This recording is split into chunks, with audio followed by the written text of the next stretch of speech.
를 보내신 것 같이 나도 너희를 보내노라. 아멘. 먼저 우리 성도님들께 감사의 말씀 올립니다. 우리 성도님들께서 기도해 주시고 또 후원해 주시고 관심 가져 주셔서 우리 단기 선교 잘 다녀왔습니다. 계속해서 네, 누가 박수 쳐주셨는데 네, 너무너무 감사드리고요. 그리고 제가 없는 동안 우리 새벽 기도에 인도해 주신 우리 장로님과 그리고 새벽 기도의 자리 지켜주시고 수요 예배와 금요 기도의 자리 지켜주신 모든 성도님들께 진심으로 감사를 드립니다. 오늘은 우리 모두가 선교사다 하는 내용으로 같이 하나님의 말씀을 나누려고 하거든요. 우리는 일반적으로 선교사 하면 해외에 나가 있는 그 선교사님들, 전문적인 선교사님들만을 우리가 가리키는 것으로 이해하는데 사실은 그렇지가 않다. 우리 모두가 선교사다 하는 내용을 오늘 같이 나누려고 합니다. 선교사라는 단어, 미셔너리라는 이 영어는요, 라틴어 미시오라는 단어에서 왔습니다. 미시오라는 라틴어에서 왔는데요. 이 라틴어는 또 헬라어 아포스텔로라는 이 동사에서 왔습니다.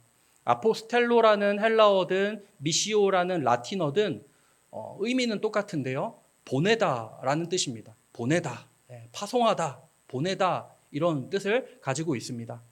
그래서 선교사라는 그 단어를 사전적으로 정의해 보면 보냄을 받은 사람 이런 뜻이 되겠습니다. 보냄을 받은 사람 이런 뜻이 되겠죠. 성경에서 보내다라는 이 단어는 아무 때나 사용되지 않습니다. 단순한 위치가 이동되는 것을 가리켜 보내다라는 단어를 사용하지 않습니다. 분명한 사명과 목적을 가지고 위임하는 것을 뜻합니다. 예를 들어 구약의 선지자들이 대표적이죠. 선지자들은 하나님께로부터 보냄을 받은 하나님의 말씀을 대신 전하는 사람들, 메신저이지 않았습니까? 대표적으로 보냄을 받은 사람들, 선지자이죠. 그리고 구약에 등장하는 천사들도 마찬가지입니다. 하나님의 보냄을 받은 그 영물들이죠. 신약에서는 사도들이, 우리 예수님의 제자들이 예수님의 보냄을 받은 이 선교사라고 우리는 얘기를 할 수 있을 겁니다. 권한을 위임하여서 전권 대사로 파송자의 권위를 대리하여 행사할 수 있는 역할이 바로 이 보냄을 받은 사람들의 역할입니다. 오늘날의 외교관이나 특사를 우리가 생각하면 될 겁니다. 외교관이나 특사가 어떤 권한을 가지고 대신 결정하고 이렇게 모든 것들을 결정하지 않습니까? 그것과 마찬가지입니다. 선교사는 하나님의 보냄을 받은 사람인데 눈에 보이지 않는 하나님을 대리하여 파송하신 하나님의 권위와 위엄과 아름다움을 세상 가운데 드러내는 그 역할, 그 임무를 가진 그 사람들이 바로 선교사다라는 겁니다. 결국에 선교는 내가 어디로 갔냐, 내가 가냐 마냐 이것이 중요한 게 아니라 나를 누가 보냈냐, 나를 보내신 분이 누구냐, 하나님께서 나를 보내셨다. 여기에 방점이 찍힙니다. 해외에 장기 선교를 나가신 우리 전문 선교사님 일은 그리고 단기 선교를 갔다 온 사람들이든 그리고 교회에서 기도하며 물질로 후원하며 동역한 성도님들이든 우리 모두는 하나님의 보냄을 받은 존재라는 사실, 그러니까 우리 모두는 선교사라는 사실을 우리는 기억할 필요가 있습니다. 그래서 우리 모두는 잊지 말아야 할 질문이 있는데요. 누가 나를 보냈나 하는 것이고 그리고 나를 왜 보냈나 하는 것입니다. 이것이 선교사의 핵심 질문이자 모든 성도의 하나님의 보냄을 받은 모든 성도들의 공통적인 핵심 질문이 되겠습니다. 오늘 본문을 보시면 먼저 우리 구세주이신 예수님은 어떤 분이신가? 아버지께로 보냄을 받은 선교사이셨다라고 우리가 생각을 해볼 수 있습니다. 본문에 예수님이 이렇게 말씀하시죠. 아버지께서 나를 보내신 것 같이라고 말씀합니다. 아버지께서 나를 보내신 것 같이, 아버지께서 나를 세상 가운데로 파송하셨다, 나를 보내셨다라는 것입니다. 예수님은 스스로 세상에 오신 분이 아니라 아버지께로부터 보내심을 받은 선교사이셨습니다.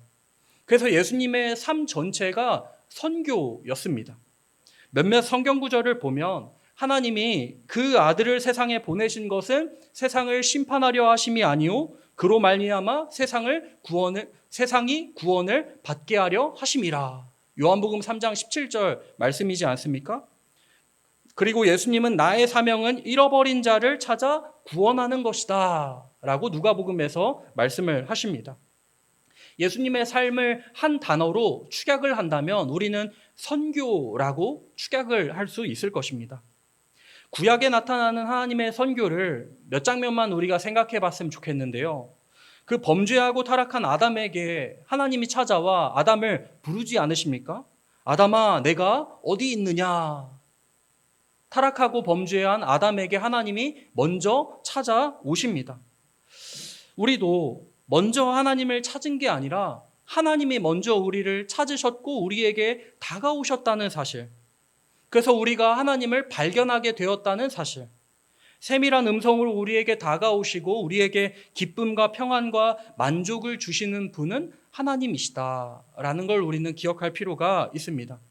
그리고 하나님은 아브라함을 부르시면서 어떻게 말씀하십니까? 창세기 12장에 나오는 말씀인데요. 땅의 모든 족속이 너로 말미암아 복을 받을 것이다 말씀하십니다.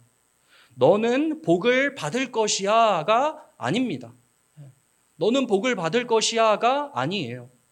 너를 통해 모든 족속이 복을 받을 것이다 입니다. 그러니까 축복의 통로라는 것이죠. 복이 아브라함 개인에게 머무는 것이 아니라 저수지같이 우물같이 그렇게 고이는 것이 아니라 오히려 흘러갈 것이라고, 강물같이 바닷물같이 흘러갈 것이라고 하나님은 아브라함에게 말씀을 하셨습니다. 우리 모두가 축복의 통로다라는 것입니다. 그리고 요나서 1장을 보면 특이한 장면이 나오죠. 하나님께서 이방 민족인 아시리아 제국을 구원하시기 위해 그 수도인 니느웨로 요나라는 선지자를 파송하시려 합니다. 근데 요나가 어떻게 하죠? 저 철천지 원수인 저 니느웨가 하나님의 구원을 받으면 안 되니까 나는 저리로 가지 않을 거야 하면서 반대 방향으로 도망을 갑니다. 그러다가 결국에 하나님의 설득과 그리고 어떤 협박과 그 모든 것을 통해 결국에 요나는 니느웨로 가서 하나님의 회개 메시지를 전하게 되죠. 그러자 니느웨가 어떻게 됩니까? 구원을 받습니다. 그러니까 선교는 하나님의 단순히 사람의 일이 아니라 하나님이 먼저 시작하신 구원의 사역이라는 것을 우리는 기억할 필요가 있습니다. 하나님이 먼저 계획하시고 이루어 가시는 구원 사역에 선교사들을, 우리 모든 성도들을 동참시키고 참여시켜서 이 일을 같이 하자, 우리 같이 하자라고 하시는 겁니다. 우리가 기억할 것은 예수님의 삶은 보냄받은 자의 삶, 즉 선교사의 삶이었다는 겁니다. 선교는 해외에 나가 복음 전도 사역을 하는 선교사님들이 만들어낸 것이 아니라 하나님이 최초의 선교사이시고 구원이 필요한 우리에게 하나뿐인 아들 예수 그리스도를 세상 가운데로 파송하신 일이 바로 선교라는 것입니다. 그러니까 우리는 잊지 말아야 합니다. 선교의 시작, 선교의 주체, 선교를 이루어 가시는 분 모두 다 하나님이십니다. 이걸 고상한 용어로, 신학적인 용어로 미시오 데이라고 하거든요. 하나님의 선교라는 뜻입니다. 하나님이 선교의 주체이고 하나님이 선교를 다 이루어 가시는 분이시다라는 의미에서 미시오 데이라는 용어가 있습니다. 그리고 오늘 본문을 계속해서 보시면 우리도 그와 같이 보내심을 받았다라고 말씀을 합니다. 예수님이 이렇게 얘기하시죠. 나도 너희를 보내노라 말씀하십니다. 아버지께로부터 보냄받은 선교사 예수님은 또한 제자들을 세상 가운데로 파송하십니다. 선교사 파송을 하시는 거죠. 그래서 예수님을 따르는 제자, 작은 그리스도로 살아가는 모든 그리스도인은 예외 없이 보냄받은 자로서 선교사의 정체성을 지니게 됩니다. 선교는 하고 안 하고의 문제가 아닙니다. 그런 선택할 수 있는 문제가 아니죠. 필수이고 의무이고 책임입니다. 모든 그리스도인의 정체성입니다. 하나님의 구원을 받은 사람은 모두 하나님의 자녀라는 신분, 정체성을 지니듯이 하나님의 구원을 받은 모든 사람은 선교사라는 신분, 정체성을 가지게 됩니다. 몇몇 성경 구절이 이렇게 말씀하시죠. 요한복음 17장 18절에 보면 나도 그들을 세상에 보내었고 라고 예수님이 아버지 하나님께 기도를 하십니다. 나도 그들을 세상에 보냈습니다 라고 기도를 하십니다. 예수님은 제자들을 세상으로 파송하셨습니다. 세상으로 보내신 겁니다. 교회의 파송이 아니라, 교회에 보내신 것이 아니라 세상의 파송이라는 점이 중요합니다. 세상에서 빛과 소금의 역할을 충실히 감당하고 세상에 평화와 정의와 사랑과 복음을 전하라는 책임이 우리 모두에게 있다는 겁니다. 교회를 위해 파송한 것이 아니라 세상을 위해 파송한 것입니다. 그래서 우리 같이 한번 제가 좋아하는 기도문 하나가 있는데 화면 혹시 준비되어 있지요? 네, 한번 띄워주시면 네, 아시시의 기도문이라는 평화의 기도문이라는 이 기도문이 하나 있는데 우리 글씨 혹시 보이실까요?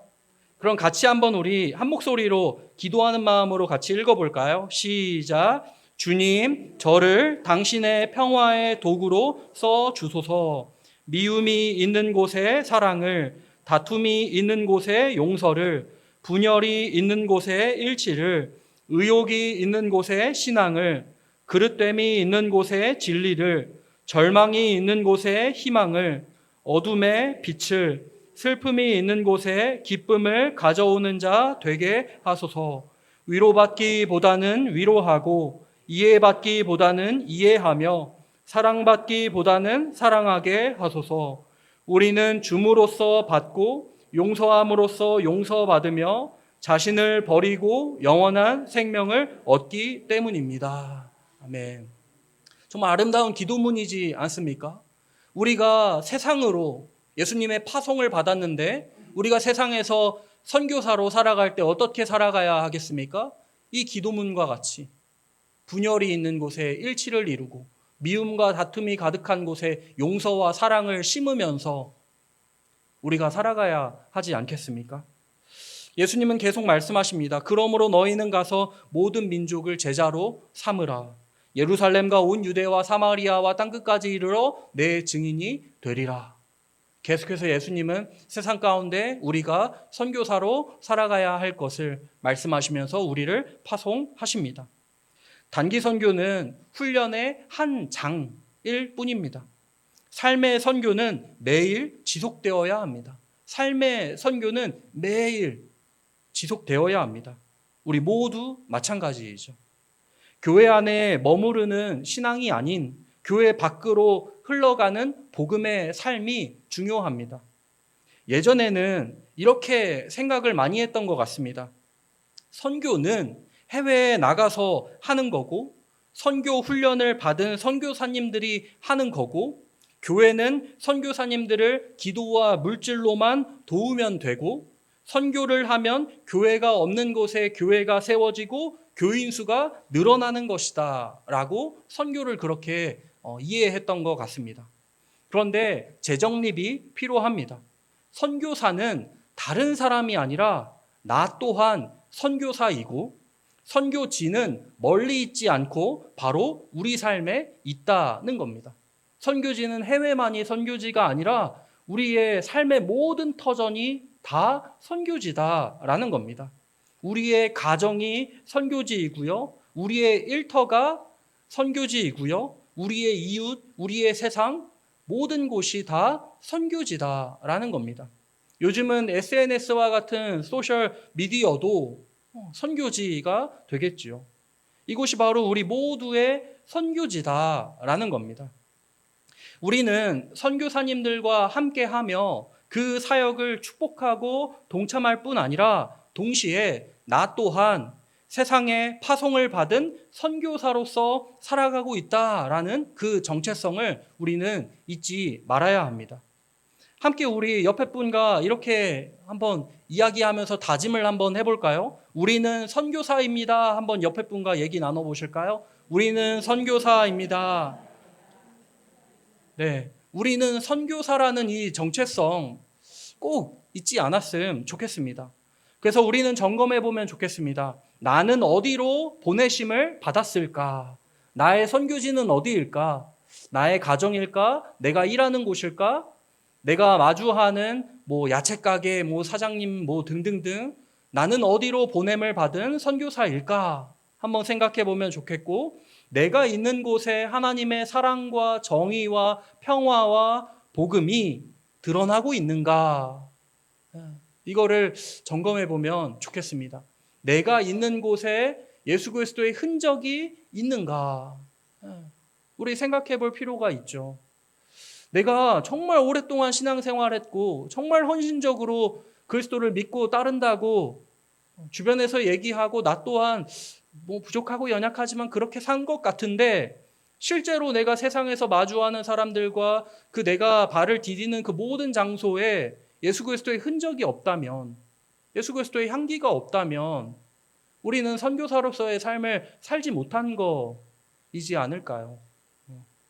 우리 모두가 선교사라는 사실을 기억하면서 내가 서 있는 모든 곳이 하나님의 복음이 드러나는, 예수님의 사랑이, 그 복음이 드러나는 아름다운 곳이 되었으면 좋겠다 하는 바람이 우리에게 항상 있었으면 좋겠습니다. 이와 같은 선교사로서의 우리의 삶 쉽지 않습니다. 고단하고 어렵죠. 그러나 하나님의 보내심에는 평강이 뒤따른다라고 말씀합니다. 오늘 본문 보시면 예수께서 또 이르시되 너희에게 평강이 있을지어다 말씀하십니다. 하나님의 사명에 충성하며 나아가는 사람에게 환경을 초월하는 평강이 주어진다라는 말씀입니다. 한 걸음 순종하며 나아간 사람에게 한 걸음에 해당하는 평강이 있고, 5걸음 순종하며 10걸음 순종하며 나간 사람에게 해당하는 평강이 있는데, 부르심에 합당한 삶은 언제나 하나님의 평강이 뒤따르는 삶이라는 사실을 우리가 잊지 않았으면 좋겠습니다. 사실 우리 삶에 왜 평강이 없을까요? 왜 내 마음에 평강이 없을까요? 하나님의 말씀대로 살지 않고 하나님의 정의와 공의의 길을 걷지 않고 약자들을 돌보지 않으며 그들의 눈물에 무관심하고 내 삶에 지나친 관심과 염려를 두기 때문에 평강이 없는 거지 않을까요? 하나님의 부르심에 따라 선교사로서 우리 삶에 하나님의 밝은 빛을, 아름다운 빛을 비추며 살아가고자 할 때 우리에게는 반드시 하나님의 평강이 따라온다는 것입니다. 한 여성 선교사 이야기를 잠깐 들려드리고 싶은데요. 에이미 카마이클이라는 여자 선교사님이십니다. 북아일랜드의 유복한 중산층 7남매 중에 장녀로 태어난 그런 여인인데요. 20대 후반에 인도를 갑니다. 인도로 가서 50년 동안 단 한 번도 고국에 돌아오지 않고 오직 인도만을 위해 사역을 한 선교사입니다. 특히 힌두교 사원에 팔려가는 어린 소녀들과 성적 노예로 희생되는 아이들을 구출하는 데 헌신을 했던 선교사이십니다. 위험했죠. 당연히 목숨을 걸고 사명을 다했습니다. 그런데 이 여인이 이런 말을 합니다. 그 아이들이 나를 부른다. 주님이 말씀하신다. 내가 나를 사랑하느냐? 그러면 내 어린 양들을 돌보라. 편안하고 안락한 삶의 기회를 거절하고 주님의 부르심을 따라 고난의 길을 택한 그녀였습니다. 외롭고 가난한 삶이었지만 그 사명이 하나님의 뜻이라는 확신이 있었기에 흔들리지 않고 그 마음에는 평강이 있었습니다. 그 여자 선교사님이 계속해서 얘기합니다. 서두르지 않고 하나님께 시선을 고정한 영혼은 하나님의 뜻 안에서 생명과 평강을 누린다. 인도에서, 다른 나라도 아니고 인도에서 50년 동안 선교 사역을 하고, 그것도 평범한 선교 사역이 아니라 어린 소녀들과 성적 노예로 팔려가는 사람들을 구출하기 위해 평생을 바친 이 위험한 사역을 했던 여인이 하나님이 주시는 평강을 이야기하고 있습니다. 하나님도 이렇게 말씀하십니다. 주께서 심지가 견고한 자를 평강의 평강으로 지키시리니. 바울은 얘기합니다. 모든 지각에 뛰어난 하나님의 평강이 너희 마음과 생각을 지키시리라. 예수님이 말씀하십니다. 내가 너희에게 주는 평안은 세상이 주는 것과 같지 아니하니. 하나님은 분명히 사명의 길을 걸어가는 모든 사람에게 하나님이 주시는 평강이 있을 것이라고 약속하고 말씀을 하셨습니다. 하나님께서 보내시는 길에는 위험이 있고 때로는 어려움이 있고 외로울 수도 있지만 우리에겐 하나님이 주시는 평강이 반드시 뒤따른다는 겁니다. 사명의 자리가 곧 은혜의 자리요 평강의 자리임을 우리는 기억해야 합니다. 주님의 보내심에 순종할 때 불안이 아닌 평강이 임합니다. 선교는 하나님이 일하시는 일에 동참하는 특권이며 그 길에 평강이 약속되어 있습니다. 결론입니다. 그러므로 우리 모두 삶의 자리에서 선교사로 살아갔으면 좋겠습니다. 단기 선교가 끝났다고 선교가 끝난 게 아닙니다. 단기 선교팀만 선교하고 온 것이 아닙니다. 단기 선교는 단지 우리가 누구인지를 일깨워주는 적은 시간입니다. 우리는 계속 일상 속으로 보냄을 받은 선교사라는 그 인식을 우리는 가져야 합니다. 나의 가정, 나의 직장, 나의 일터, 내가 보냄을 받은 선교지라는 사실을 우리는 기억해야 합니다. 교회는 하나님 아버지의 아들을 보내는 선교로 만들어진 공동체이고 선교사를 세우며 훈련시키는 기관이고 온 세상은 우리의 선교지라는 사실을 우리는 기억해야 합니다. 예수님처럼 그리고 그분의 명령처럼 우리도 선교사로 살아가야 합니다. 구약의 이사야 선지자가 이렇게 외칩니다. 내가 여기 있나이다. 나를 보내소서. 우리 모두 세상 속에 선교사로 살아가며 하나님의 평강을 누리기를 축복합니다. 아멘. 우리 준비된 선교 영상 같이 보고 그 다음에 선교 보고 잠깐 하는 시간 갖도록 하겠습니다.